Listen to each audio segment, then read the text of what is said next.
Now part 2, we'll see dividend discount model. Dividend discount model assumes that the intrinsic value, the value of equity, will be present value of all expected future dividends.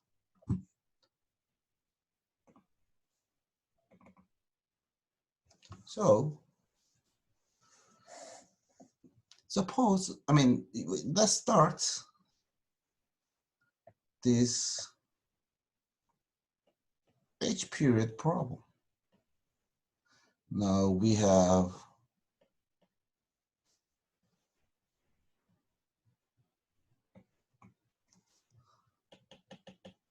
H period, and you will have dividend 1, dividend 2, dividend 3,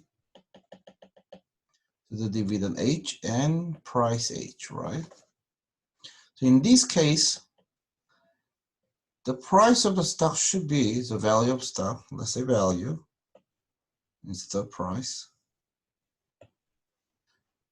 Value of stock will be, say, sum of T equals to 1 to H, right? Dividend T divided by 1 plus K to the T's. So this is the present value of all dividends. And then the price H divided by 1 plus K, this is H, to the H's, right? The biggest issue here is we don't know when to sell. We don't know what is really H. So that's another challenge. So instead of having certain selling maturity, because there's no maturity for stock, let's say as long as the company lasts, we will keep the stock. Then how long should we keep it? How long? The answer is forever. One of the biggest assumptions that we always make for a company's business is company lasts forever. This business lasts forever. We never assume that it will shut down. So now we have little different models. Now we have, again, dividends, but there's no H. It's actually forever. So we never sell. It means that you really don't have to worry about two factors. One is when to sell, the other is the price when you sell. For bonds, we know the maturity and we know face value, so we can easily get the value. But for stock, we don't know. We don't know when to sell, and we don't know the price that time. So we eliminate that assumption. Just we keep it the stock as long as company do their business, which means that it lasts forever. So we keep it forever. Then the present value, intrinsic value, should be the present value of all future dividends.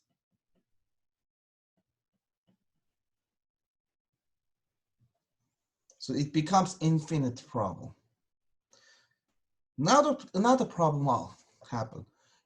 This is infinite problem. So there's no way to solve it mathematically. How to resolve this issue? Again, this is mathematical issue, so we need to solve it mathematically. You cannot really have magic rules or numbers that you can estimate. So let's make some assumption, and using the limit rules, and if they have some convergence value, then we can solve it. So suppose company pay dividends, and from next dividend,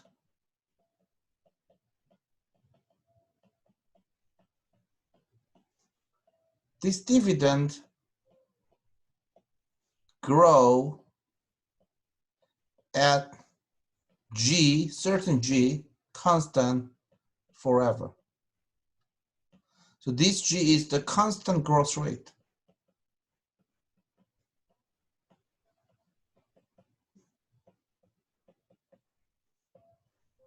Constant growth rate. Then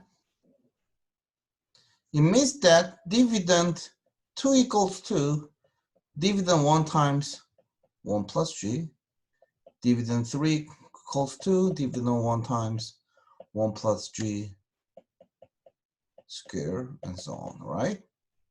So dividend T plus 1, next period dividend will be dividend T times 1 plus G for any T.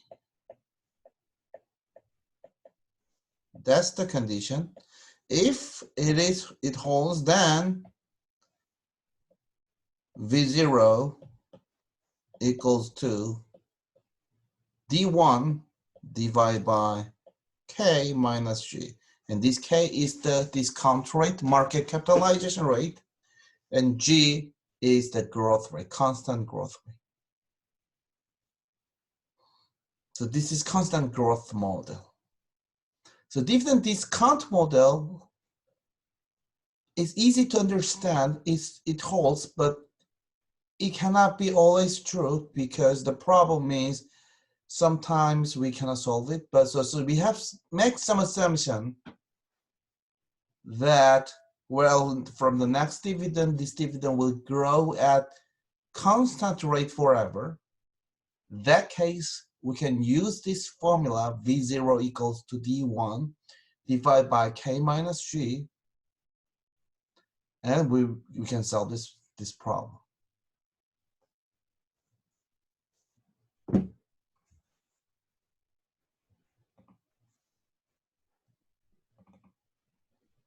So let's go back to the slide. Now, constant dividend growth model. Form of dividend growth model that some dividend will grow at constant rate. So this is formula.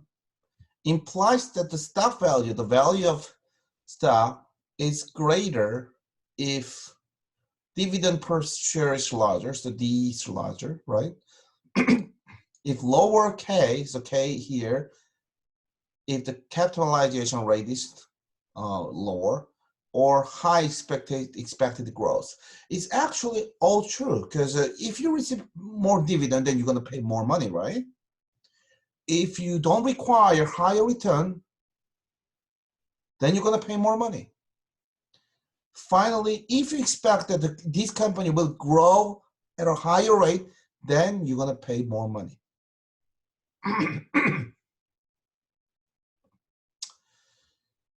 So this model works for any growth rate. Doesn't matter whether this is positive, negative, zero. So one possible way, sorry, one possible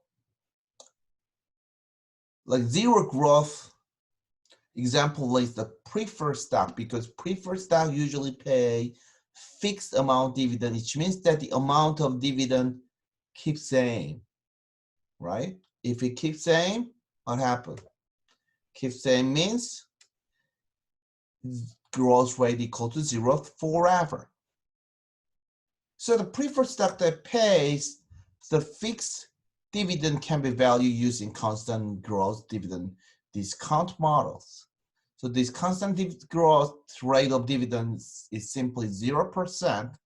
So for example, the value of preferred stock that pays the fixed dividends of $2 per share, when the discount rate is 8%, we can compute that the V0 equals, so we know that the V0 is what? V0 equals to D1 divided by K minus G. D never changed, just the $2 and 8% discount K rate minus growth rate 0, then $25 will be the fair value of this preferred stock.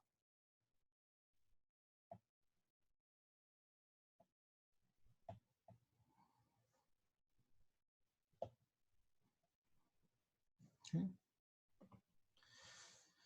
Now another example, High Flyer Industries just paid its annual dividend of $3 per share. The dividend is expected to grow at a constant rate 8% indefinitely. So we have G 8%. They just paid dividend $3. So this is D, not D1, D03. The beta of High Flyer stock is 1. Okay. And the risk-free rate is 6%. And the market risk premium, so this is market risk premium, which is market return minus risk-free rate, is 8%. What is the intrinsic value of the stock? So to get this one, we have information say, well, so the V0 equals again D1 divided by K minus 3. And we don't have D1, but we have D0. And D1 is simply D0 plus 1 plus G divided by K minus 3, right? So everything is here except the K. So what is the market capitalization for this company? Now, instead of having the rate directly, we have certain information to estimate this market capitalization rate.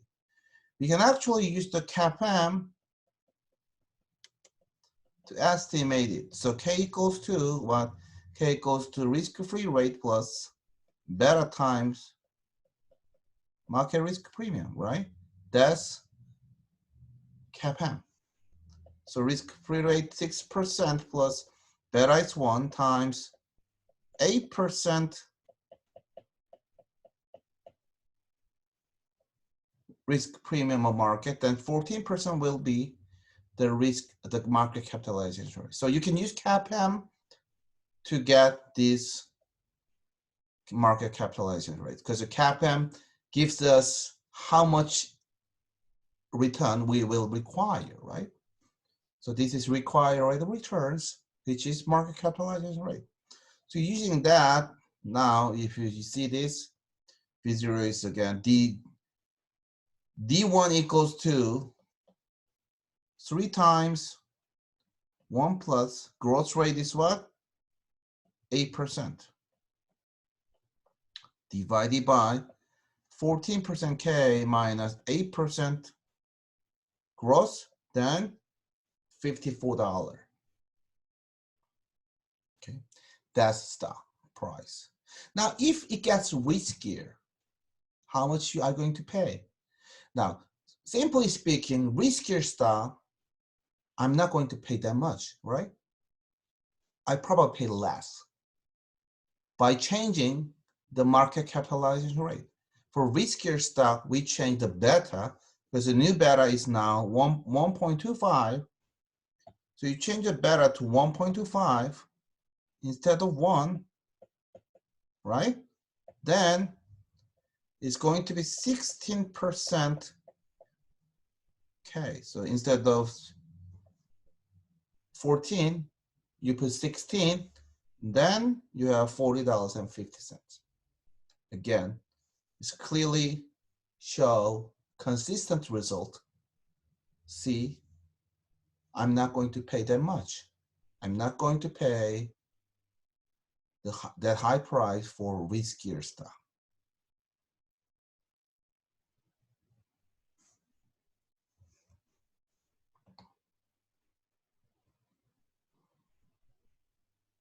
Now let's find expected returns. Now expected returns, holding period return, think about holding period returns. We know that the holding period return equals to D1 plus P1 minus P0 divided by P0, right? Right. Now we can rewrite these into two, say D1 divided by P0 plus P1 minus P0 divided by P0. And this is dividend yield. Now dividend yield is easy, just a simply dividend yield. So dividend yield And the next one is capital gain yield, and the price changes. Now, from this model, price also grow at G forever. That's the assumption. So it should be G. So expected return is the dividend yield, which is D1 divided by P0 plus the growth rate. It actually can be K. And we can derive this V0 equals 2. And this P0 may be V0, right? The intrinsic value. D1 divided by K minus G. And you can actually derive this formula. So we have consistent results again for getting expected return on the stock.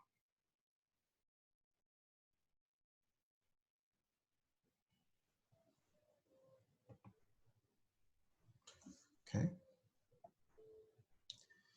So suppose the steady state electronics wins a major contract for its revolutionary computer chip, which is good, right? The very profitable contract will enable it to increase the growth rate of dividends from 5% to 6% without reducing the current dividend from the projected value of $4 per share. So this company create some good news, like the computer chip, and it's very profitable, so your growth rate will increase, which is good. $4 dividends still the same. What will happen? Future expected rate of return on the stock. The stock price should increase, right? That's for sure. So the stock price will increase in response to this good news.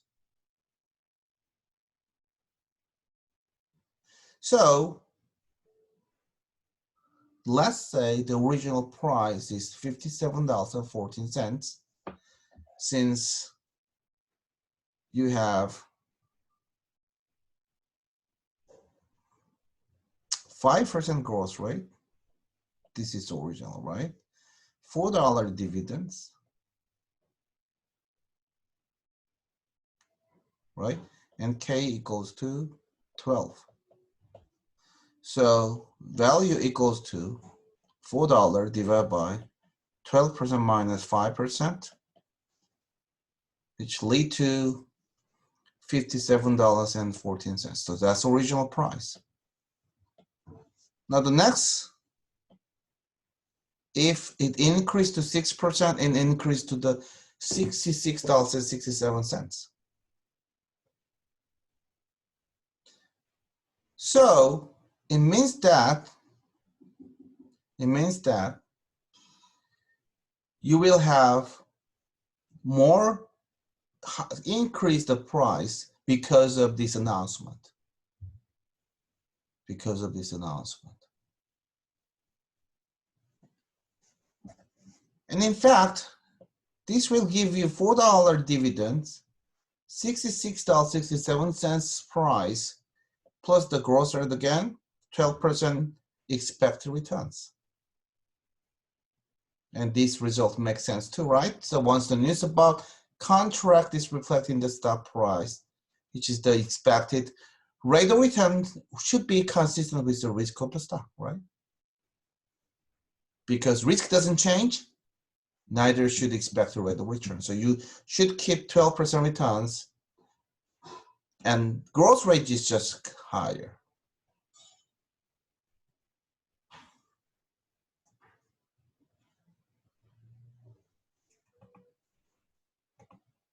Now, next slide, we will see the investment opportunity. So the stock prices actually can be divided by 2. One factor is the price when there's no investment opportunity. And the other factor is the cash flow from the investment opportunity. To do so, we need to define the 2 ratio first. So suppose we don't have any external financing. The only source of our income is our retained earnings, right? So to use retained earnings, we need to plow back our net income to the balance sheet, to the owner's equity part. So your net income divided by into 2, right? So your net income, certain net income goes to dividend and go to retained earnings, right? So dividend payout ratio is the percentage of earning paid as dividends. So it paid out. You don't retain. You don't use this money as an internal source of investment. The remainder part is called the plowback ratio, earnings retention ratio.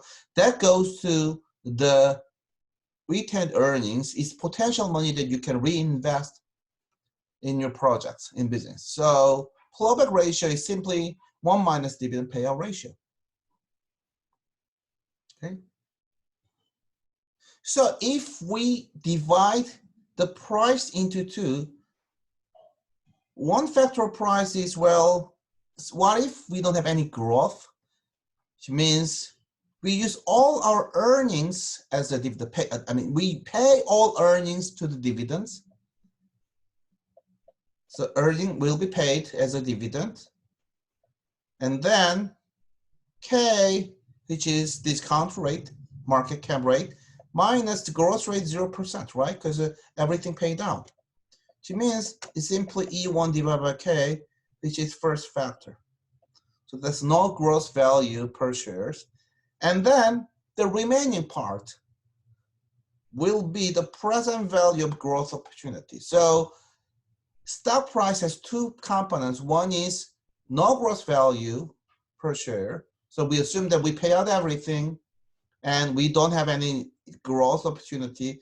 Then that one factor. The other factor, if the price is higher, it means that we actually earn money from growth opportunity and we take the present value basically, right? So the other factor, the remainder will be the present value of growth opportunity, PVGO. Let's look at the example of this. So takeover target is run by intrinsic management that insists on reinvesting 60% of its earnings in projects that provide an ROE of 10%. Despite the fact that the firm's capitalization rate is 15%. So usually I'm not going to invest this one because, you know, our required rate of return is generally 15%. The ROE is only 10%. It may be problematic. We'll see how. Now 60% is the plowback ratio, so we reinvested 60%. The firm's year-end dividend will be $2 per share, paid out of earnings of $5. So because 60%, right? So E1 equals to 5, and you paid out 60%. Retain 60%. So B is retention rate, plowback ratio. So the payout ratio 1 minus B is 40%, which means your dividend will be $5 times 40%, so $2, right? So $2 pay dividend, $3 reinvested. At what price will stock sell? What is the present value of the growth opportunity? What would such a firm be a takeover target for another firm? So given current management investment policy, your growth rate, so we can estimate growth rate equals to ROE times B, okay? That's potential opportunity because we generate the return from using equity, right? So that's 10%, and we pay 40% and keep 6%. So out of 10%, 60%, I mean, 60% keeping. So ROE times B, which is 10% times 60%, 6% will be the growth rate. Then if you use this, the price will be what? Again, D1 divided by K minus 3. So D1 is $2. K is 15. And 6% growth rate, which is $22.22. Okay, so that's the price. Now let's calculate present value of growth opportunity. So you see that price is no gross price. Actually, K, I'm sorry. So that's no gross price, right? Plus PVGO, present value of gross opportunity. So present value of gross opportunity equals to price minus no gross price and no payout, all payout. So 22.22 minus, now earning is $5 and 15% K, right? It's actually 22.22 minus $33.33, which means negative $11.11. So the present value of growth opportunity is not positive, it's negative. This is because it's simply, they should not invest this low profit investment. So they have wrong reinvestment policy. Their hurdle rate should be 15%. They invest 10% project, should generate what? Generate negative net present value. So that's why you reduce the value. This measurement actually reduce the firm value.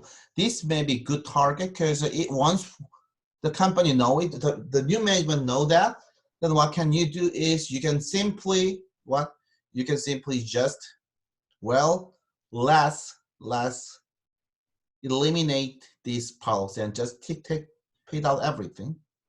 Then the stock price should be $30.33. You actually get this company 22 because of this company's wrong policy. So it's actually undervalued because just switching the payout ratio lead to get more higher stock price. So the stock price will be up. So that would be a good target. I just pay 22, and then I will make it 33 by changing the wrong policy to the good one, the right one. Okay. Now, this is last part of the dividend discount models. Dividend discount model has some flows. One of the biggest flow is now, let's ignore, say that, we don't have any constant growth rate, something like that. If we don't have any constant growth rate, we cannot solve the problem. So it's simple. We have constant dividend growth rate, but sometimes, many cases, companies' growth rate, like a constant growth rate, reaches at mature stage. So if you just start your business, you may not be able to get the constant growth rate from the first year because initially you need to grow higher and then maturely, it reaches the business cycles, right? So the life cycle of the company gives us that, there may be some stages, So the first stage, not non-constant, but second stage constant, sometimes multi-stages. So we'll see the example and see how. Consider the following information. The firm's dividends are expected to grow at 20% until year 3. At the start of the year 4, growth slow to 5% and forever. The stock just paid dividend $1, assume market capitalization every 12%. What is the price? What is the price?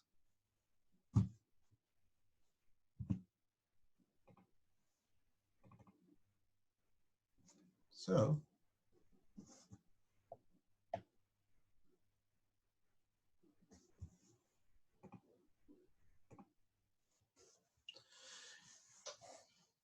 again, let's see.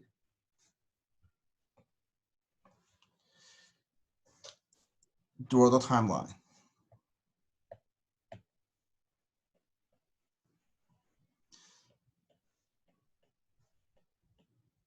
So first 3 years, 20% growth. And from year 3, it starts to grow 5% forever. Initial dividend equals to $1, okay? And K equals to what? K equals to 12%. What is the stock price? So this is two-stage example. Once, I mean, we already learned actually in intro class, the FIT 331, just a reviewing actually. So we can divide into this model, this into 2.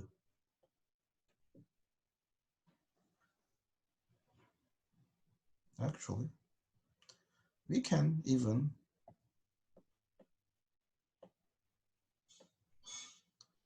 divide this one into 2 like this.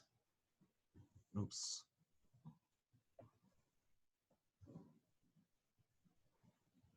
Right? So 0 to 2 and after 2. I mean, it's up to you actually. So let's divide this problem like the example here, like here. Oops.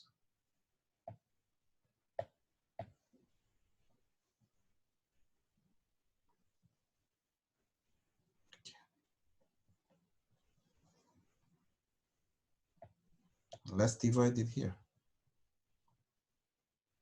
So first, let's look at from year 3 and forever. We know that growth rate is clearly 5%, right? Right? So the growth rate is 5%, it's easy. And then the next one, K is 12%.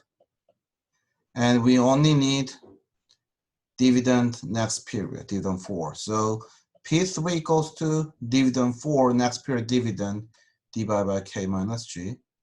And dividend 4 should be, so $1 dividend 0, grow 20%, 3 times, 1, 2, 3, right? And then 5%, 1, 4 times, right?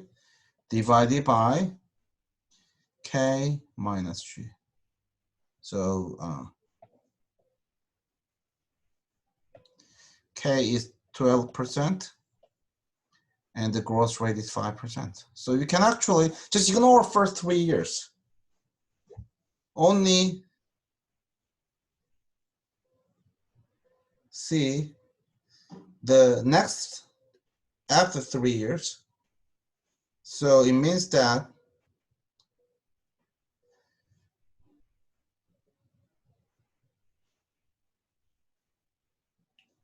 you basically have 1.2 to the third times 1.05. So the dividend will be 1.81. I just rounded up, divided by 0.07, right?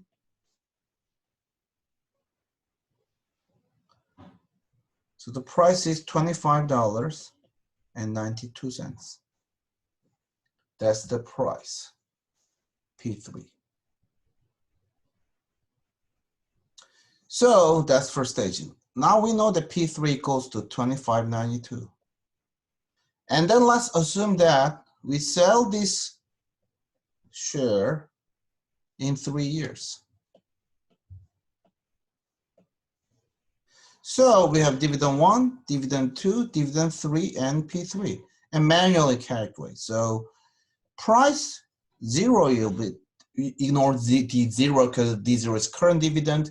We need to only get the present value of future one, right? D0 equals, P0 equals to D1 divided by 1 plus K plus D2 divided by 1 plus K squared plus D3 divided by 1 plus KQ. And also 30 we will pay, so we have P3. And P3 is 25.92. So you have 1 times 1 plus 20% divided by 1 plus 12%. Now 1 plus 20% square times 1 plus 12% square, right? And then 1 plus 20% to the third times, actually plus, because that's dividend. And then price is 25.92 divided by 1.12 to the Q. Now it will be 21.90, as you see in the slide. So that's the two-stage example. You can actually double-click the Excel icon, then there will be a little more complicated problem just using Excel. You can freely use Excel to solve this problem manually. So you can set a